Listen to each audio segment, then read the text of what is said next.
Bonjour et bienvenue dans l'émission Paroles de femmes. Nous sommes très heureuses de vous retrouver. Bonjour à vous les filles. Bonjour Annabelle. Vous êtes contente aussi de me retrouver? Bien sûr. Excellent. Donc c'est hier Mathilde qu'on a appris que tu avais un diplôme en Toxicomanie. en toxicomanie. Donc tu as appris à reconnaître les relations toxiques, c'est ça? Il a fallu toute une nuit pour... Si on peut le dire comme ça, oui, On peut le dire comme ça. Et aujourd'hui, parce que hier, on parlait des échecs scolaires et des échecs professionnels, mais tu as réussi ton diplôme de toxicomanie et sans prendre aucune substance illicite qui plus est. Absolument pas. Félicitations à toi, Mathilde. Merci, merci. Comment aujourd'hui, nous allons parler des échecs spirituels parce que ce sont des choses qui arrivent et qui peuvent laisser de grands questionnements, une grande confusion. On va prier pour quelqu'un qui est malade et finalement la personne meurt. Ce n'est pas drôle, Aurélie. Aurélie aborde les échecs avec beaucoup d'humour et avec le sourire. C'est très beau, Aurélie. Merci. Pour avancer dans la vie. Pour avancer dans la vie. Donc, on va prier on prie, je le redirai pas. Mais sinon, on pense que Dieu nous a parlé, on déménage, on change de travail, peut-être même qu'on se marie et finalement on se dit, est-ce que j'avais vraiment bien entendu la voix de Dieu? Et c'est vraiment des échecs qui, je crois, sont même quasiment plus... affectent encore plus que l'échec professionnel, etc. Parce que là, on va se confier en Dieu. Mais là, on se dit, j'ai échoué en me confiant en Dieu et ça peut vraiment venir nous faire douter de la bonté de Dieu. Mais on va voir comment se relever après un échec spirituel. Est-ce que c'était réellement un échec? Est-ce que Dieu avait réellement parlé? Et donc, voilà. Aurélie, toi qui rigolais, vas-y, partage ta joie de l'échec. C'est pas une joie d'échouer, ça c'est sûr. Mais là, on parle de se relever après un échec spirituel. Et bien sûr, ça fait jamais plaisir en tout cas, parce que les choses spirituelles, on les prend vraiment comme des choses sérieuses, des choses qui ont un impact, qui ont un certain poids. Et là, échouer, c'est difficile, en tout cas pour les personnes qui passent par là. Mais le tout, justement, c'est de revenir à celui qui nous a donné la mission. Moi, c'est ce que je dirais dans un premier temps, c'est de voir, OK, là, il y a quelque chose qui se passe. On a reçu un projet divin et puis ça semble ne pas fonctionner comme on aimerait. Mais la première chose à faire, c'est de revenir justement auprès de Dieu. Parce que c'est Dieu qui donne une direction, en fait. Quand on a un projet divin, c'est Dieu qui donne une direction. Et parfois, pour certains projets, peut-être, tu parlais d'ouvrir peut-être une église et tout, parfois, peut-être, ce n'était pas le timing. Parfois, on a entendu Dieu et qu'on ne l'a pas fait au bon moment. Et puis là, ça a créé un retard qu'on a assimilé à un échec. Parfois, tout simplement, peut-être on s'est mal entouré, on s'est entouré des mauvaises personnes. Mais c'est toujours de revenir à Dieu pour que lui, il puisse nous remettre dans le cap, qu'il puisse dire, OK, mais en fait, si ça se trouve, ce n'était pas le temps que je voulais que tu commences. Je t'ai donné une vision, mais ce n'était même peut-être pas par là que tu devais commencer, c'est peut-être pas ça que tu devais faire. Donc, avant d'embrasser déjà les grands projets spirituels, c'est vraiment toujours d'être sur la même longueur d'onde que Dieu, j'ai envie de dire, en sachant, OK, ça, c'est le temps pour se lancer. C'est avec cette personne-là que je dois y aller. Il faut toujours, pour éviter des échecs pareils, toujours être en partenariat avec Dieu. Un projet divin se fait avec Dieu. Ça ne se fait pas par nos réflexions. Dieu ne nous dit pas, ouvre une église après, il te laisse te débrouiller. S'il te dit ouvre une église, ça veut dire qu'il t'a donné vraiment le cheminement, le parcours, même si tu ne connais pas tout, mais étape après étape, Dieu est là pour te guider, en fait. Donc, au niveau des échecs d'ordre spirituel, la première question à se poser, c'est est-ce que je suis encore connectée avec la source du projet? Ou alors, est-ce que j'évolue tout seul? Est-ce que Dieu est là? Est-ce que c'est lui qui m'a demandé de poser ce pas-là? Ou alors, est-ce que c'est ma propre initiative? Je pense qu'il faut commencer par là. Et puis, bien sûr, quand on va vers Dieu, quand Dieu nous communique, il faut être prêt à se repositionner pour aller de l'avant. Je pense qu'une chose très importante aussi, pour faire suite à ce que tu dis, Aurélie, c'est qu'une fois qu'on croit que Dieu nous a parlé, il faut ramener aussi toujours à la parole de Dieu. Vraiment, il faut se ramener là où Dieu nous a parlé la dernière fois. Qu'est-ce qu'il a dit? Qu'est-ce qu'il a dit? Voir pourquoi ça a été un échec? Pourquoi la personne n'a pas été guérie? Pourquoi peut-être que je suis déménagée trop tôt? Je pensais d'avoir entendu la voix de Dieu. Puis finalement, ça semble que c'est pas ça parce que c'est un échec où je semble avoir... je suis dans un ministère d'évangélisation, mais j'ai pas récolté d'âme encore, ou je suis allée prier pour les malades et j'ai vu aucun résultat. Mais tout simplement, c'est de pas baser notre réussite sur le résultat ou sur l'expérience, mais vraiment de baser notre réussite sur la parole de Dieu. Donc, si la parole de Dieu dit « par ces meurtrissures, j'ai été guérie », bien, la vérité de la parole de Dieu, c'est que par les meurtrissures de Jésus, nous sommes guéris, et de vraiment s'appuyer là-dessus, d'élever toujours la parole de Dieu au-dessus du résultat même, et des fois d'accepter aussi peut-être des fois qu'on ne comprend pas nécessairement, qu'on ne peut pas poser un diagnostic sur tous les échecs, à part de dire « je m'en remets à Dieu » et vraiment sa parole a le dernier mot dans ma vie. Et j'aimerais juste rajouter, parce qu'Aurélie parlait d'église, et Mathilde a dit lundi que l'échec, il y a l'échec selon nous et il y a l'échec selon ce que Dieu dit. Et je veux juste encourager quelqu'un, encourager un couple pastoral, encourager une femme de pasteur, que peut-être ton mari revient puis il a la tête baissée parce que l'église n'est pas au niveau où est-ce qu'il espérait, de dire que le travail de Dieu, c'est aussi un travail de dure haleine. Et il ne faut pas se décourager, il faut continuer, il faut persévérer. Dieu veut que les âmes soient sauvées, donc c'est sûr et certain, et Dieu nous appelle. Et si Dieu vous a appelé à partir une œuvre et que vous êtes certain que vous avez écouté que c'était Dieu qui vous a appelé et que vous avez mis cette œuvre et qu'elle ne semble pas réussir à vos yeux, mais c'est quoi réussir à vos yeux? Est-ce que réussir à vos yeux, c'est que l'église soit pleine et qu'il y ait 4 services, ou réussir, c'est que des âmes soient sauvées, que des foyers soient restaurés, que des vies soient transformées? Donc déjà, de ramener déjà juste votre regard à vous-même, votre perception, de dire « Seigneur, est-ce que ce qu'on voit ici, c'est une réussite ou c'est un échec selon toi ?» Et à partir de là, d'aller vers le Seigneur pour avoir des outils, soit la façon de faire, la louange, peu importe le niveau logistique, mais vraiment de s'en remettre au Seigneur. Pourquoi? Parce que des fois, on peut avoir commencé un projet, comme Aurélie l'a dit, avec Dieu, et puis après, on l'a délaissé, entre guillemets, et on devient des chrétiens professionnels. On sait ce qu'on doit faire, puis on sait que si on fait tac, tac, tac, voilà ce que ça va donner comme résultat. Et là, maintenant, on travaille dans la chair et on travaille avec notre propre force. Mais si on vraiment revient vers le Seigneur, que lui soit ce moteur qui nous propulse, et donc, de cette manière-là, on va pouvoir aller de l'avant. Mais vraiment de se rappeler que le travail spirituel, c'est un travail de longue haleine, et non seulement on travaille pour le Seigneur, mais il y a aussi un ennemi qui est là pour nous mettre des bâtons dans les roues. Donc, de ne pas s'étonner, de ne pas se décourager devant les difficultés, mais au contraire, d'utiliser ces échecs-là comme des tremplins pour aller encore plus fort. Et l'échec spirituel est assez relatif, notamment par rapport, je dirais, aux églises. Maintenant, je me dis, il y a quand même beaucoup de pression sur les pasteurs parce que on leur demande, en plus d'être des hommes de Dieu, d'être vraiment des PDG, quoi. Ouais. Enfin, on leur demande, créer une méga church et puis dirige-la, que c'est une méga church puisse produire des productions télévisées de haut niveau, etc. Puis c'est vrai que il y a quelques années, on te demandait de sauver des âmes, d'être rempli de l'esprit, et puis envoie des lettres aux gens de temps en temps, mais il n'y avait pas tout ce côté média. Et aujourd'hui, si on regarde juste le résultat, parce que les médias, ce qu'on voit à travers les médias, ce que même on voit à travers EMCI, à travers nos émissions, c'est un résultat.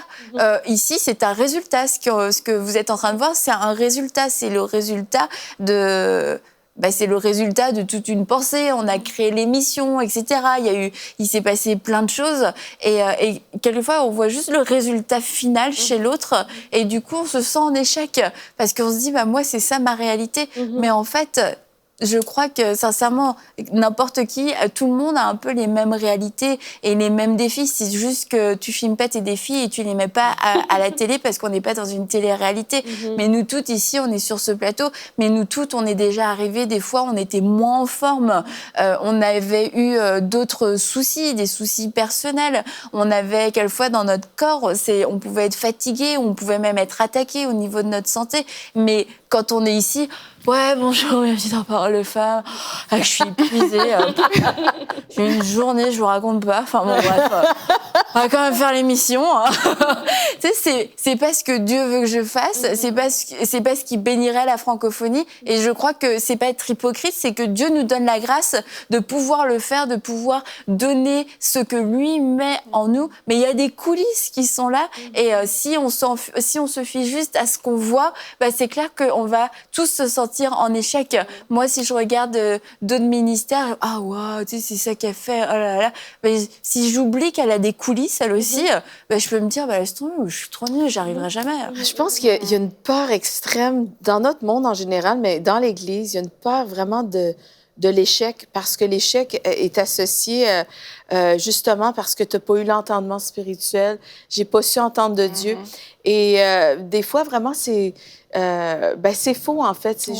C'est juste parce qu'on se compare. Tu sais, si je compare mon Église à la méga church qui est dans la plus grande ville, la plus près de chez nous, ben après, si je fais juste porter mon attention, mes regards sur les différences et je me compare, ben là, après, je suis un échec. Mais vraiment, je l'ai dit cette semaine et je veux vraiment insister sur le fait que l'échec, la réussite spirituelle est vraiment basée sur, pour moi, c'est vraiment, est-ce que je suis dans la volonté de Dieu? Est-ce que ma vie est basée sur la parole de Dieu? Est-ce que mes décisions ont été prises dans le lieu secret? Est-ce que j'ai entendu l'Esprit de Dieu me parler? Est-ce que j'ai appris? Est-ce que je grandis spirituellement? Est-ce que je monte plus haut? Est-ce que, ce que je considère comme étant un échec ou ce que mon pasteur ou mon mari considère comme un échec, qu'est-ce que j'ai appris? Qu'est-ce que l'Esprit de Dieu me dit? Et je pense que c'est l'Esprit de Dieu et la parole de Dieu qui doivent avoir le dernier mot. Ça, c'est très important. Sinon, on est à terre, on se relève pas, puis on est juste...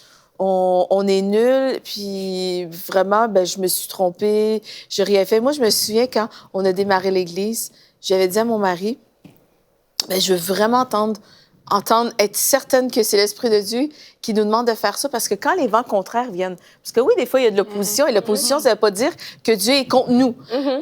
Dieu est pour nous, c'est l'ennemi qui est contre nous.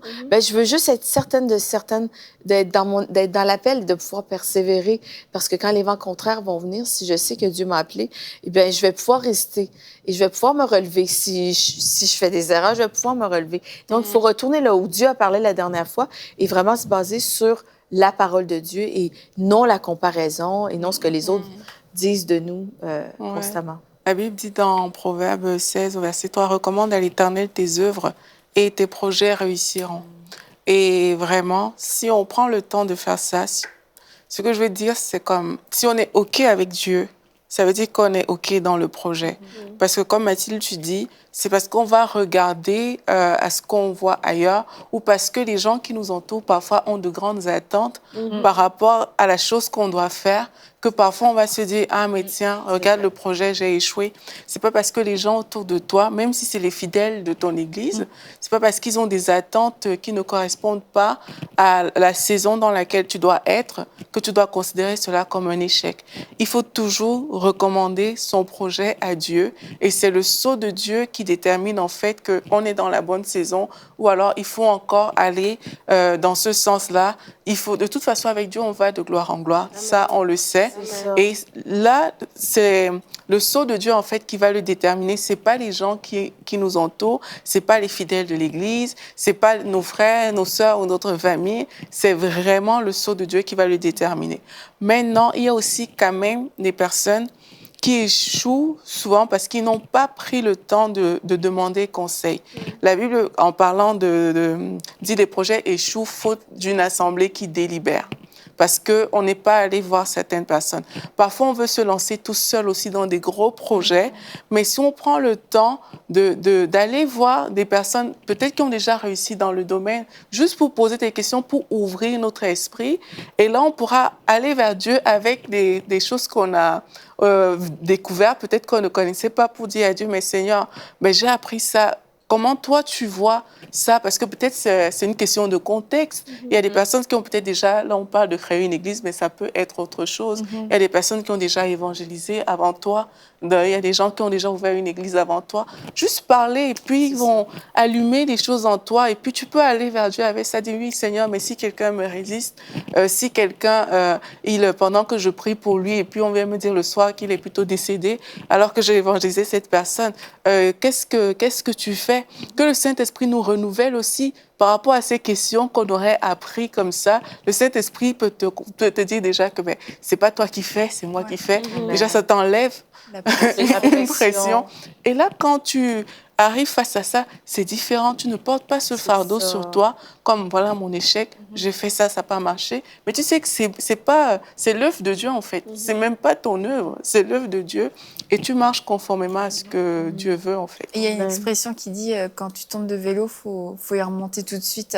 Et il y a des choses, je crois que lorsque spirituellement on a l'impression d'avoir vécu cet échec, il faut continuer, il faut vraiment pas s'arrêter parce que ça va créer une espèce de crainte, une espèce d'appréhension, se dire oh, non ça n'a pas marché, si ça marchait pas encore. Mais tu pries pour quelqu'un, tu disais, on prie pour quelqu'un. Qui est malade et puis on dit à tout le monde il va être guéri, vous allez voir Jésus va le guérir. Non seulement la personne elle guérit pas, mais en plus elle meurt et après les gens ils viennent vers toi mais t'avais dit que ton Dieu allait guérir et tout ça et c'est sûr que ça peut amener la déception, ça peut amener de la confusion mais quand on pense à un docteur qui fait tout son maximum pour sauver un patient, en fait les gens vont dire merci d'avoir fait votre maximum, merci d'avoir essayé et lorsqu'il est question de foi, quelquefois c'est sûr c'est plus délicat mais c'est pas parce que le docteur a pas réussi entre guillemets qu'il arrête. Il se dit non, le prochain je vais essayer de le sauver de la même façon, c'est pas parce que j'ai perdu un patient que je vais tous les perdre et quelquefois nous dans notre foi on est assez on peut abandonner plus facilement, ça n'a pas marché et finalement ce qui nous retient le plus c'est le regard des autres. Ce que les autres vont penser, c'est trop dur à encore dire à quelqu'un non, je crois que tu vas être guéri, je crois que ton fils va être guéri, je crois qu'il va pas mourir et tu te dis le médecin, il va encore donner son maximum à chaque fois. Tu vois quelqu'un, je sais pas moi, sur le bord de la route, sa voiture est en feu et t'as un extincteur et tu sais pas l'utiliser, qu'est-ce que tu vas faire? Oh non, peut-être qu'il va penser que je suis bête et tout. Il est en train de cramer dans sa voiture, sérieusement. Il va être content que tu t'arrêtes et que tu essayes. Et là, je sais pas, quelquefois, pour aider les gens de façon naturelle, on va être beaucoup plus prompte, on va être beaucoup plus diligent à le faire. Mais quand il est question de foi, alors que là, ça ne nous concerne pas, c'est pas nous qui le faisons, on est beaucoup plus frileux parce que quelquefois, on a vécu un échec et en fait, le regard des autres, c'est ce qui nous a vraiment mis dans une boîte. Tu sais, il y a un évangéliste qui s'appelle Todd White. Et lui, évangélise beaucoup dans les rues. Il prie pour les malades. Les gens il reçoit des paroles de connaissance. Bref, lui, il dit, aujourd'hui, un énorme succès. Son ministère est extraordinaire. Et il dit que les 1000 premières personnes pour lesquelles il a prié, il n'y a eu aucun résultat. Mais pourtant, il a persévéré. Il a persévéré pourquoi? Pas parce que sa foi était dans les résultats, parce que sa foi était dans la parole. Et vraiment, je pense que la persévérance, c'est quelque chose des fois qui manque peut-être dans l'Église. Des fois, on attend, on se décourage parce qu'il n'y a pas de résultats. Mais vraiment, si notre confiance, notre foi est dans la parole, eh bien, on va continuer à croire parce que la parole est vraie et la parole est au-dessus des résultats. Puis une chose aussi, des fois, qui... Attends, juste pour Todd White, il y a un de ses collaborateurs qui raconte que, justement, plus au début, il disait aux gens « Ok, je peux prier pour toi. Est-ce que tu as mal aux yeux ?» Non. À la tête? Non. Il passait... T'as mal au dos, t'as mal au dos. Il essayait tout. T'as mal quelque part. Le gars, il disait c'était tellement gênant qu'il faisait ça. Mais il tentait tout. Et puis, tu vois, maintenant, il fonctionne dans les dons, dans les paroles de connaissance. Ouais. Ok, t'as mal au dos? Oui, j'ai vraiment mal au dos. Mais avant, il partait de la tête aux pieds, quoi. Mais je pense aussi, dans le monde des églises, dans la foi, il y a de l'orgueil spirituel où on pense, on dit... Dieu va tout m'enseigner. Et oui, c'est vrai, l'Esprit de Dieu, c'est un précieux conseiller. Il faut vraiment savoir l'écouter. Mais il y a des gens aussi qui ont une sagesse spirituelle que Dieu a placée autour de nous, nos pasteurs, nos mentors, Il y a des leaders spirituels que Dieu veut, des bergers que Dieu a placés dans notre vie. Et je pense que c'est important de les écouter aussi, parce que, comme mon mari a démarré le collège d'intégrité, entre autres parce qu'il voit aussi, il voit que ben, nous, on a fait des erreurs, mais il y a des gens qui font des erreurs parce qu'ils ne savent juste pas comment faire. Et parce qu'on ne sait pas comment faire, parce qu'on manque d'expérience des fois, on ne sait juste pas comment s'y prendre. Ben, je suis un petit peu trop orgueilleuse pour demander de l'aide parce qu'en fait, je devrais le savoir, donc j'oserais pas te le demander. Ou bien c'est parce que Dieu m'a pas parlé. J'ose pas dire que je sais pas trop ce que l'Esprit de Dieu m'a dit. Donc, eh bien, c'est souvent l'échec est causé parce qu'il y a un orgueil spirituel qui est là. On refuse de demander conseil, on refuse de s'humilier, de suivre les conseils. Et je pense qu'il y a des gens qui pourraient réussir vraiment mieux dans la vie, dans le ministère et dans la vie en général, parce que ben, s'ils pouvaient écouter seulement les conseils de leur autorité spirituelle. Amen, Amen. dit la femme de pasteur Nadine. Du pasteur Nadine. Moi, je veux juste revenir au point que Aurélie a mentionné par rapport à quand on a un échec personnel. Parce que là, on parle de l'Église en grand et ça peut paraître, bon, peut-être une personne n'est pas concernée parce qu'elle n'est pas en autorité dans l'Église. Mais ça, c'est où est-ce que le bas blesse le plus souvent, c'est quand nous-mêmes, on vit un échec personnel et là, on se retire de la présence de Dieu.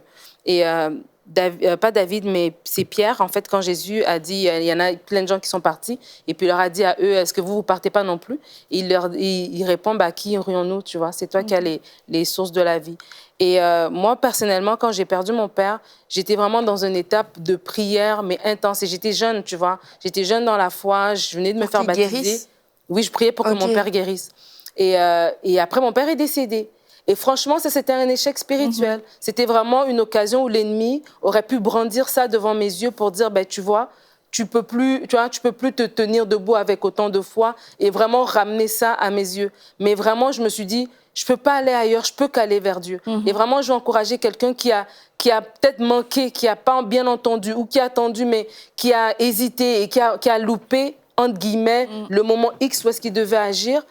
Mais que non, Dieu est là encore, Dieu est fidèle et Dieu est le même hier, aujourd'hui, éternellement. Dieu ne change pas, Dieu te tend encore la main et tu peux retourner vers lui. Tu peux aller dans ses bras d'abord que pour qu'il te console de ce que tu as vécu et pour qu'il te donne, tu vois, d'aller encore plus loin. Parce que c'est là que l'ennemi nous tient captifs, dans des échecs personnels dans nos vies qu'on n'ose même pas verbaliser devant l'Assemblée, qui nous tient captifs avec des mensonges pour justement nous empêcher d'aller plus loin. Comme la personne qui a évangélisé et qui est arrivée devant la personne et qui a bloqué, qui n'a pas pu évangéliser. Puis après, à toutes les sorties d'évangélisation, Elle a quelque chose de prévu. Elle a quelque chose de prévu, ou bien arrivé au métro, ben toi, tu tournes à gauche et l'autre part à droite, tu vois. Mais vraiment, de revenir vers le Seigneur. Dieu est fidèle, Dieu est bon et Dieu est merveilleux. Puis il faut savoir que Dieu rachète le temps aussi. Hein, C'est sûr. parce que parfois, l'échec vient aussi du fait que, vu qu'on ouvre les yeux sur les erreurs, et puis on voit au temps perdu par rapport à l'Église et tout, on voit vraiment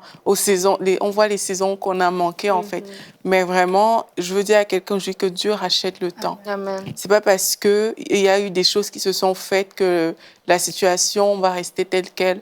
Mais Dieu va faire son œuvre. Moi, je me rappelle dans le passé, dans une église, il y avait des situations étaient complexes parfois comme ça et tout. Et ça n'allait pas beaucoup, mais en moins de... Ça n'allait pas beaucoup bien. Ça n'allait pas beaucoup, c'est ça. Et en moins de... En quelques temps, en fait, les choses se sont replacées vraiment dans un ordre extraordinaire. Et puis, les choses ont vraiment décollé.